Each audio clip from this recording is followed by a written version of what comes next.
नमस्कार, स्वागत है आप सभी का मुद्दा आपका में। मैं हूं प्रीति सिंह। बदलते राजनीतिक समीकरणों के बीच नेपाल में राष्ट्रपति चुनाव में नेपाली कांग्रेस के वरिष्ठ नेता रामचंद्र पौड्याल को भारी मतों से जीत हासिल हुई है। नेपाल के प्रधानमंत्री और कम्युनिस्ट पार्टी ऑफ नेपाल के मुखिया पुष्पकमल दहल प्रचंड ने नेपाली कांग्रेस के वरिष्ठ नेता रामचंद्र पौड्याल को इस चुनाव में समर्थन दिया था। वहीं केपी शर्मा ओली की party communist party of Nepal के उम्मीदवार सुभाष नेमवांग को हार का मुंह देखना पड़ा है। राष्ट्रपति चुनाव के नतीजे प्रचंड और देउबा के साझा सरकार का पहला परीक्षण था, जिसमें वो सफल रहे। ये चुनाव परिणाम केपी शर्मा ओली के लिए करारा झटका माना जा रहा है। वहीं नेपाली कांग्रेस के मुखिया शेर बहादुर देउबा और पीएम प्रचंड के लिए बड़ी जीत की तरह से इसे देखा जा रहा है। नेपाल में 2008 में गणतंत्र बनने के बाद से ये तीसरा राष्ट्रपति चुनाव था। नए राष्ट्रपति के रूप में पौडेल को सोमवार को राष्ट्रपति पद की शपथ दिलाई जाएगी। नेपाल में राष्ट्रपति के चुनाव के कारण ही 2 महीने पहले बना सत्तारूढ़ गठबंधन टूट गया और प्रधानमंत्री पुष्पकमल दहल प्रचंड ने केपी ओली के साथ 2 महीने पहले हुए राजनीतिक समझौते को भंग करते हुए प्रमुख विपक्षी दल नेपाली कांग्रेस के साथ हाथ मिलाकर उनके उम्मीदवार को समर्थन किया था। राजशाही खत्म होने के बाद और लोकतंत्र बनने के बाद से रामचंद्र पौडेल जो हैं, जैसा मैंने बताया कि तीसरे राष्ट्रपति चुने गए हैं। वर्तमान राष्ट्रपति विद्यादेवी भंडारी का कार्यकाल 12 मार्च को खत्म हो रहा है। पौडेल का जीतना लगभग एक तरह से तय ही माना जा रहा था। उनके पास सत्तारूढ़ जो सीपीएन समेत है 9 पार्टियों का समर्थन था।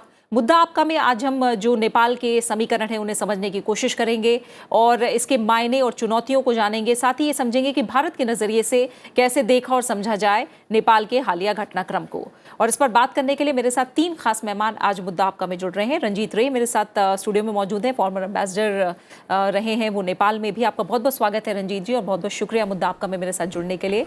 प्रोफेसर संतेश कुमार सिंह जुड़े हुए हैं, department of political science, central university of Haryana. आपका भी बहुत बहुत स्वागत है प्रोफेसर संतेश और शुक्रिया मेरे साथ मुद्दा आपका में जुड़ने के लिए। पंकज दास भी मेरे साथ जुड़े हुए, सीनियर जर्नलिस्ट हैं, काठमांडू से इस समय मेरे साथ मौजूद हैं। पंकज जी आपका भी बहुत बहुत शुक्रिया मेरे साथ जुड़ने के लिए। शुरुआत आपसे ही मैं करूंगी। थोड़ा बताइए पंकज जी कि जो नेपाल में हमने देखा पिछले कुछ दिनों में राजनीतिक घटनाक्रम तेजी से बदलते रहे हैं, सहयोगी विरोधी बने, विपक्षी साझेदार बने। अब जो समीकरण है वो क्या कह रहे हैं, कितने मजबूत दिख रहे हैं और फिलहाल रामचंद्र पौड्याल को कितना सुरक्षित माना जाए इस पद के लिए?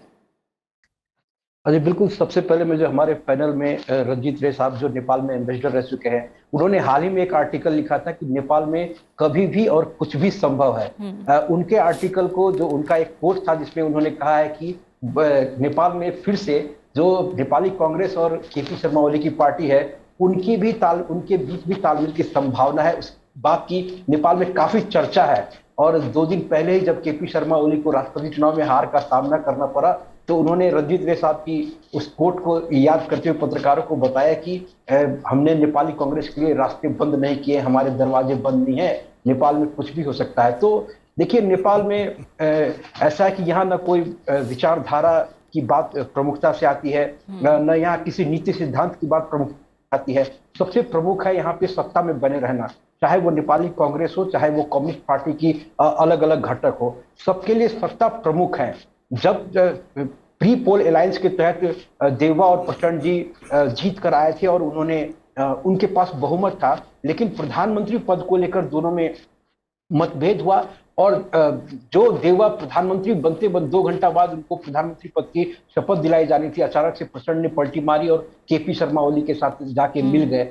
उसके बाद 2 महीने में ही ये गठबंधन फिर से टूट गया और फिर से दोनों एक हो गए हैं। तो इस तरह की घटनाएं नेपाल में पहले भी चलती रही है। रंजीत रे साहब के टाइम में ही नेपाली कांग्रेस और एमाले जो 2 अलग अलग विचारधारा की पार्टियां हैं, जिसको भारत में शायद हम कल्पना नहीं कर सकते कि कभी बीजेपी और कांग्रेस या बीजेपी और कोई कम्युनिस्ट पार्टी एक साथ आ सकती है, लेकिन नेपाल में कई बार ऐसा हुआ है और आगे जो होने वाला है उसकी संभावना भी रंजीत रे साहब के आर्टिकल में हमने देखा है। जहां तक रामचंद्र पौडेल के राष्ट्रपति की बात है तो वो चुनाव जीत गए हैं, भारी मतों से चुनाव जीते हैं और ये एक अच्छा संदेश है नेपाल के लिए भी और हमारे मतलब पड़ोसी देश भारत के लिए भी कि एक लोकतांत्रिक, बिल्कुल इसको समझेंगे, इस नजरिए को समझेंगे आपसे हम पंकज जी।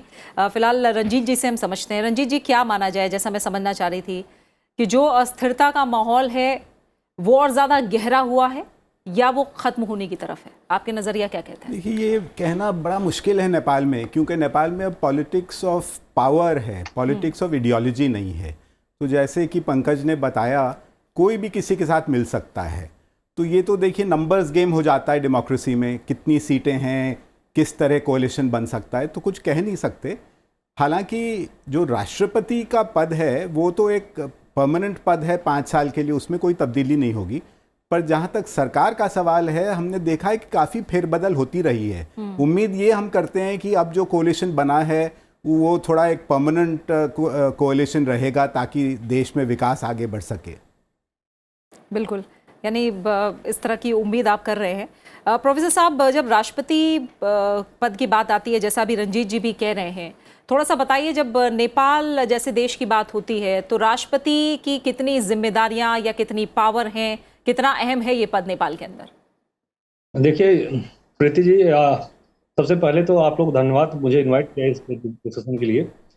कुछ ऐसे पॉइंट्स मुझे लगता है जिसे मैं समझना पड़ेगा। देखिए, कुछ पद की गणना इसमें नहीं होता है कि बेसिकली हम उसके अंदर कितनी शक्ति है, उस पद में या उस कुर्सी में कितनी शक्ति है। अब उसका सांकेतिक महत्व होते हैं। मुझे लगता है प्रेसिडेंट का जो वहाँ पद बदलाव हुआ है आज के समय में, ऐसे माहौल में बहुत महत्वपूर्ण है, क्योंकि नेपाल का जो भी राजनीतिक या घरेलू राजनीतिक जो परिदृश्य है वो बहुत ज्यादा कहीं न कहीं देखेंगे तो लेफ्ट लीनिंग था। अचानक से वो कहीं न कहीं फिर शिफ्ट कर रहा है, दर्शा रहा है कि आने वाले समय में वहाँ की राजनीति बहुत मेजर चेंजेस देखने को मिलेंगे। अगर हेड ऑफ द स्टेट जो कहते हैं, हेड ऑफ द गवर्नमेंट, अगर प्राइम मिनिस्टर को हम बात करें, हेड ऑफ द स्टेट अगर प्रेसिडेंट की बात करें, तो कहीं न कहीं संकेत जाता है। हेड ऑफ द स्टेट एक इंपॉर्टेंट पोजीशन होता है, की पोजीशन होता है किसी कंट्री के राजनीति में दर्शाने के लिए कि वहाँ कंट्री या वहाँ की राजनीति क्या दिशा है और किस दिशा में वो जाना चाहती है और उसकी विचारधारा, उसकी सोच क्या होगी। जैसे रंजीत रे साहब ने कहा बहुत अच्छी बात कि वहाँ विचारधारा नहीं, वहाँ राजनीति सेंटर में। तो मैं ये बोलना चाहता हूँ, देखिए पॉलिटिकल साइंस का प्रोफेसर हूँ, मैं ये बोलना चाहता हूँ राजनीति का जो था, जो असंभव है, वहां से असंभव जब संभव हो जाए ना तो वो राजनीति हो जाती है। तो आप देखेंगे नेपाल में जो ये गठजोड़ हो रही, कहीं के असंभव था, असंभव सा दिखने वाली राजनीति। अभी थोड़ी देर पहले पंकज जी बोल रहे थे ना कि ऐसा नहीं है कि भारत में संभव नहीं हो सकता। आप कभी इमेजिन कर सकते थे शिवसेना और कांग्रेस गवर्नमेंट महाराष्ट्र में मिल बना सकती है? तो ऐसा नहीं, राजनीति में बहुत कुछ ऐसे एक्सपेरिमेंट होते रहते हैं। तो नेपाल में भी बहुत ऐसा नहीं है कि मतलब आश्चर्यजनक घटना घट गई है। निश्चित रूप सत्ता अपना महत्वपूर्ण रोल प्ले करता है और उसमें प्रेसिडेंट का नेपाली कांग्रेस का आना मतलब कहीं के बहुत महत्वपूर्ण भूमिका अदा करेगा, विशेष रूप से भारत के लिए, क्योंकि विदेश नीति के लिए भारत की जो अंतर्राष्ट्रीय संबंध में जिस तरह की साउथ एशिया की इंपॉर्टेंस है उसको लेकर आगे बढ़ने में मुझे लगता है ये जो बदलाव हुआ है आज नेपाल के अंदर वो बहुत दूरगामी प्रभाव लेके आएगा। जी बिल्कुल।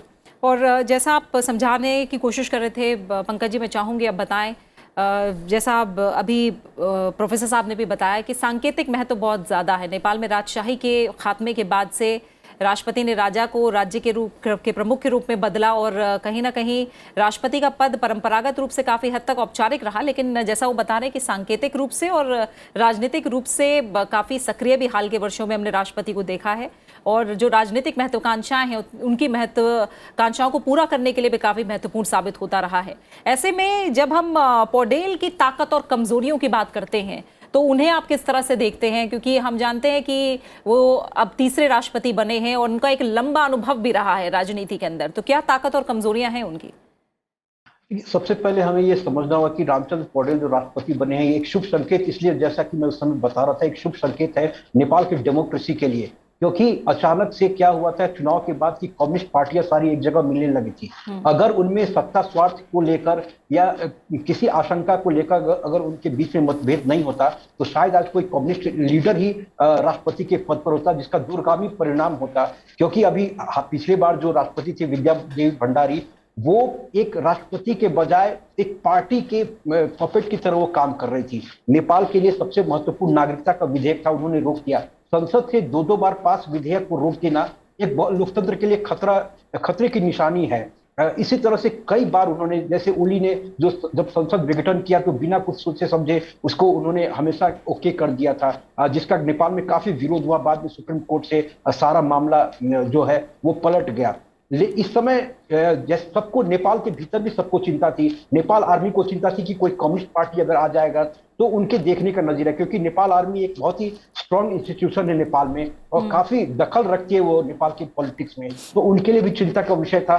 भारत के लिए भी था कि अगर कोई कम्युनिस्ट आ जाता तो फिर से जो है चाइना यहाँ किस तरह से एग्रेसिवली, जैसे ही प्रचंड और ओली की मेल मिलाप हुआ था तो हम सब ने देखा कि किस तरह से पूरे चाइनीज मीडिया और चाइनीज गवर्नमेंट के लोग, यहाँ के एम्बेसी के ऑफिशियल्स एग्रेसिवली बिल्कुल आ गए थे। जो प्रोजेक्ट बीआरआई के अंडर में नहीं था उसको भी वो बीआरआई के तहत प्रोजेक्ट पूरी दुनिया में फैलाना चाहते कि नेपाल में हमने बीआरआई में ये किया, बीआरआई में वो किया कह के।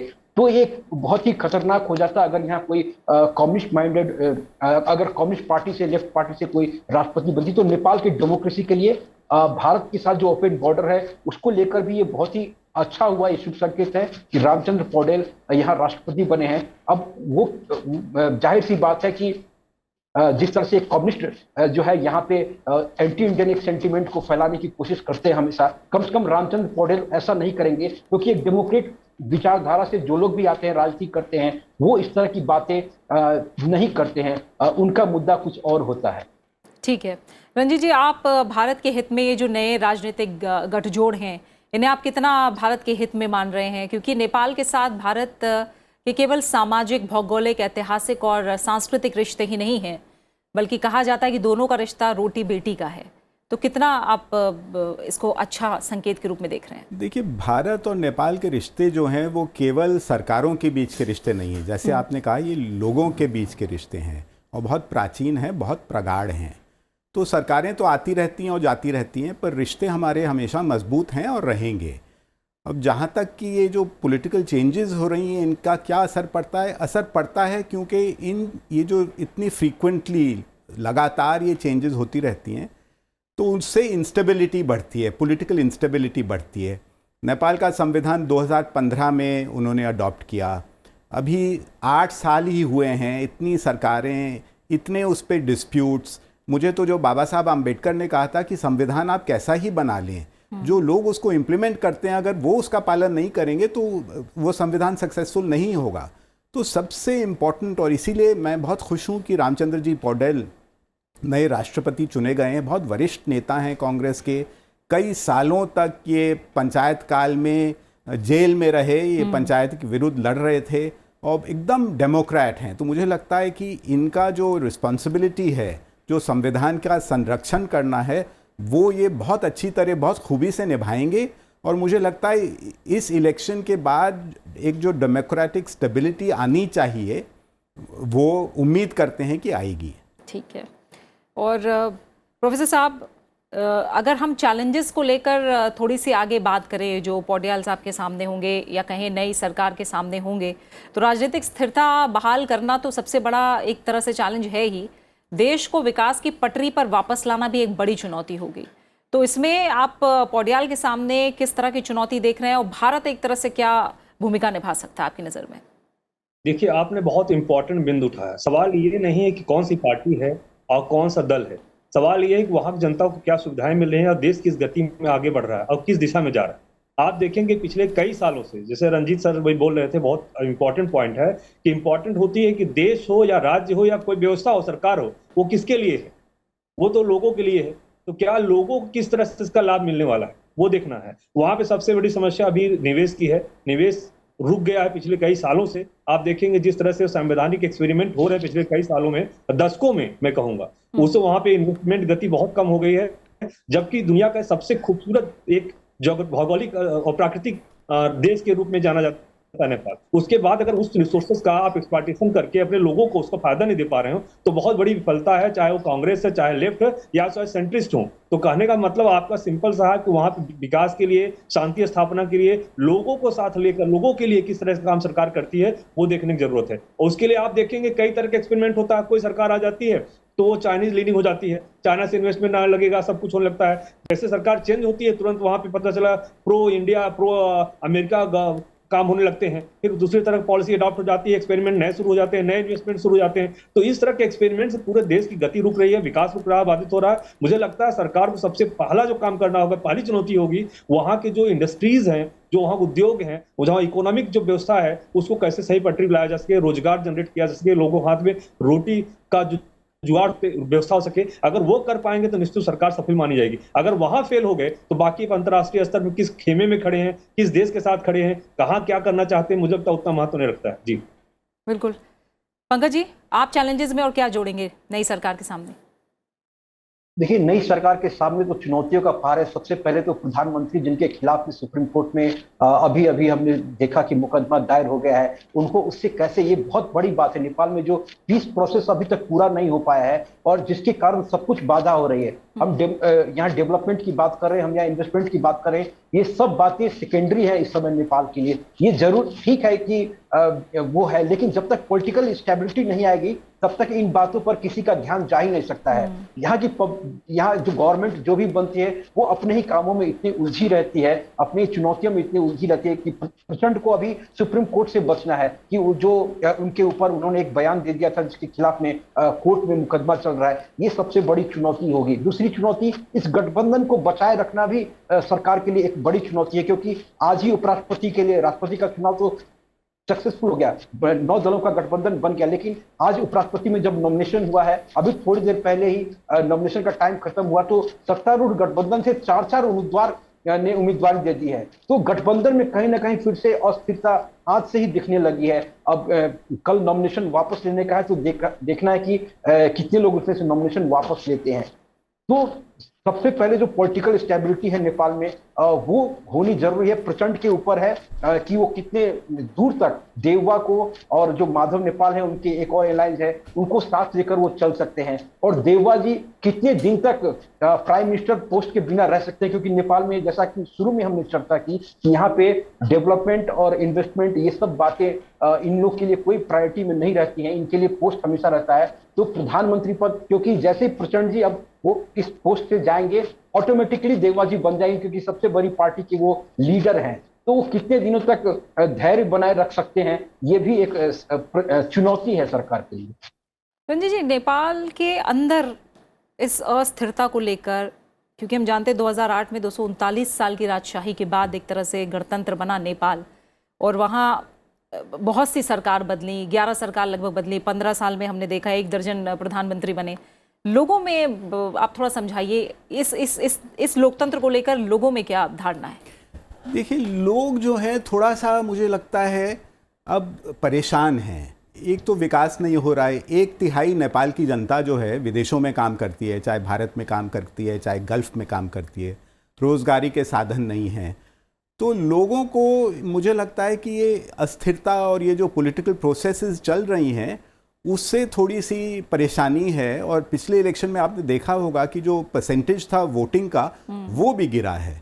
दूसरा, जो नया संविधान बना है अब तक इसको स्टेबलाइज हो जाना चाहिए था, पर पिछले इलेक्शन में फिर से हमने ये देखा कि इस तरह की शक्तियां उभर के आई हैं जो संविधान के कोर इश्यूज हैं, चाहे फेडरलिज्म है या रिपब्लिक है, इन इश्यूज को भी क्वेश्चन कर रहे हैं। तो कहीं ना कहीं ये चर्निंग चल रहा है नेपाल में। और वैसे ये स्वाभाविक भी है किसी भी डेमोक्रेटिक कंट्री में, और ख़ासतौर नेपाल में जहाँ पे 6-7 दशक से उनको बहुत कठिनाई और परिश्रम करना पड़ा है पॉलिटिकल चेंज लाने के लिए। तो ये ट्रांजिटरी फेजेस भी हैं, बट उम्मीद हम ये करते हैं कि जो लीडरशिप है अब जो भी अचीवमेंट्स हैं उनको कंसोलिडेट करेंगे ताकि विकास के अब रास्ते वो बढ़ सकें। और इसमें मैं एक पॉजिटिव चीज़ भी कहना चाहता हूँ कि भारत नेपाल के आर्थिक संबंध जो हैं वो बहुत तेज़ी से आगे बढ़ रहे हैं, और जो जल ऊर्जा के स्रोत हैं उसको भारत हेल्प कर रहा है नेपाल को उनको एक्सप्लॉइट करने के लिए। और ये एक बहुत पॉजिटिव डेवलपमेंट है जो कि मैं कहूँगा कि गेम चेंजर है भारत नेपाल रिश्तों में। ठीक है, तो यानी अब आप क्या मान रहे हैं कि जो बड़ी बात आपने कही, भारत को और आगे क्या करना चाहिए? मुझे लगता है कि जो हमारे रिश्ते हैं बहुत प्रगाढ़ हैं, पर आगे देखते हुए ये रिश्ते जो हैं हमारी इकोनॉमिक रिलेशनशिप, जो इकोनॉमिक एस्पेक्ट है हमारे रिश्तों का, वो सबसे अहम एक पिलर होना चाहिए। और इस तरह हम लोग न केवल नेपाल को, बट जो हमारे और पड़ोसी देश हैं, चाहे भूटान है, बांग्लादेश है, इनको सबको एक कॉमन इकोनॉमिक स्पेस में अगर साझा करें और जल ऊर्जा के माध्यम से, तो मुझे लगता है कि हमारा जो पूरा रीजन है वो काफ़ी तेज़ी से विकास कर पाएगा। बिल्कुल। पंकज जी, जो हम चीन के एक तरह से जाल, मैं शब्द यूज़ करूंगी, दैट ट्रैप्ड है, और इसके अलावा तमाम जो चीन की अतमी महत्वाकांक्षी मैं कहूँ नज़रिया रहा है, विस्तारवादी नज़रिया रहा है, उसे अब दुनिया एक तरह से समझ रही है। जैसे मैंने रंजीत जी से भी समझना चाहा था, थोड़ा सा आप बताइए कि अगर भारत को लेकर रिश्तों की बात करें तो वहाँ लोगों के बीच में भी किस तरह का नज़रिया है और क्या अपेक्षाएं हैं एक तरह से भारत से, अगर समझी जाए, क्योंकि भारत हमेशा नेपाल की मदद के लिए और संबंधों को और मजबूत करने के लिए आगे बढ़ता रहा है। देखिए, नेपाल की जनता ये सब जानती है कि भारत पर हम कितने ज्यादा निर्भर हैं और भारत का सहयोग कितना कुछ है। ये यहाँ की एक एक जनता जानती है। काठमांडू के कुछ लोग हैं, कुछ परसेंटेज लोग हैं जो हमेशा यहाँ पे जो है एंटी इंडियन सेंटिमेंट फैलाने की कोशिश करते हैं, लेकिन आम जनता के बीच में वो सब अच्छी तरह से जानते हैं कि चाहे व्यापार की बात हो, चाहे नेपाल में भूकंप की बात हो, चाहे अभी देश की आर्थिक अवस्था इतनी नाजुक है नेपाल की, इस समय भी भारत किस तरह से मदद कर रहा है यहाँ पे स्टार्टअप शुरू करने में, यहाँ इन्वेस्टमेंट लाने में, सब कुछ में भारत काफी मदद कर रहा है। नेपाल की आम जनता की सोच में ऐसी कोई भी नेगेटिव बात नहीं है। हाँ, कुछ यहाँ की मीडिया जो फॉरेन फंडेड मीडिया है, कुछ आईएनजीओ हैं, कुछ लोग हैं, एक पर्टिकुलर कुछ पार्टियां हैं जिनको लगता है कि इंडिया का विरोध करने से यहाँ राष्ट्रवाद का नारा आएगा और उससे हम चुनाव जीत जाएंगे, तो चुनावी फायदा के लिए। लेकिन इस बार वो भी नहीं देखा गया। ये जो धीरे धीरे लोगों में जो वोटिंग करने की बात है, वो एंटी इंडियन सेंटिमेंट को लेकर लोग यहाँ वोट नहीं करते हैं, जैसा कि कुछ 5 साल पहले उन्होंने किया था। एंटी इंडियन सेंटिमेंट पर इतनी बड़ी पार्टी बना दी थी यहाँ कम्युनिस्ट पार्टी को, लेकिन लोग अब धीरे धीरे समझ रहे हैं और भारत के प्रति तो काफी अच्छा है आम लोगों में।